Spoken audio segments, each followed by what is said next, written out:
Plus qu'une vingtaine de consultants juniors de l'OMS au Congo, venus des 12 départements que compte la République, sont réunis à Wesso, dans le département de la Sanga, sous l'égide du docteur Lucien Manga, représentant résident de l'OMS au Congo, du professeur Gilbert Njessi, directeur général de l'administration et ressources du ministère de la Santé et de la Population, ainsi que des coordonnateurs départementaux de l'OMS au Congo pour participer à une retraite organisée à leur profit en vue d'évaluer et de partager leur expérience afin de trouver de meilleures approches de solutions dans le cadre de la mise en œuvre de la stratégie opérationnelle pour de meilleurs soins de santé en République du Congo. C'est d'abord évaluer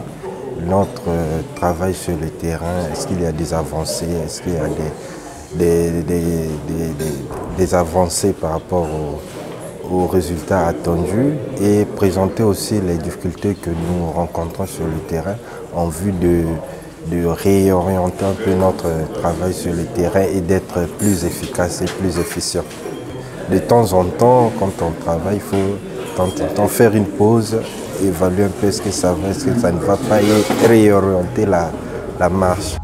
Les travaux de la retraite des consultants juniors de l'OMS se sont ouverts le mercredi 27 juillet 2022 avec au programme des sessions qui couvrent 9 thèmes relatifs au vécu et expériences de chaque consultant dans leur district sanitaire cible en contact avec l'administration et les communautés départementales. Il faut rapidement reconstruire une expertise de santé publique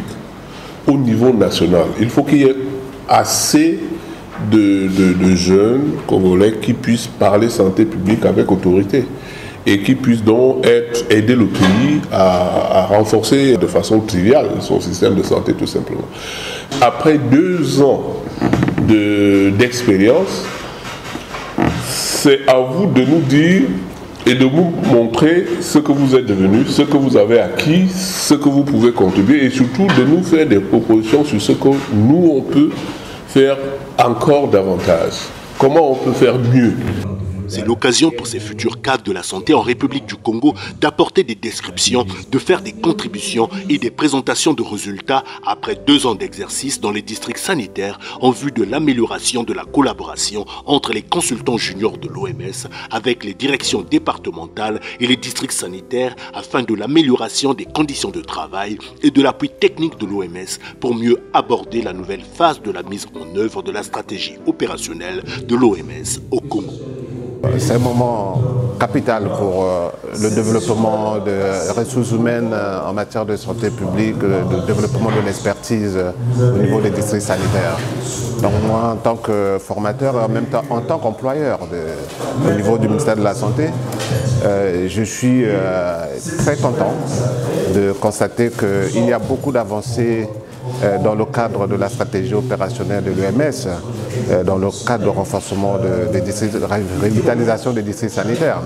avec cette expertise qui a été créée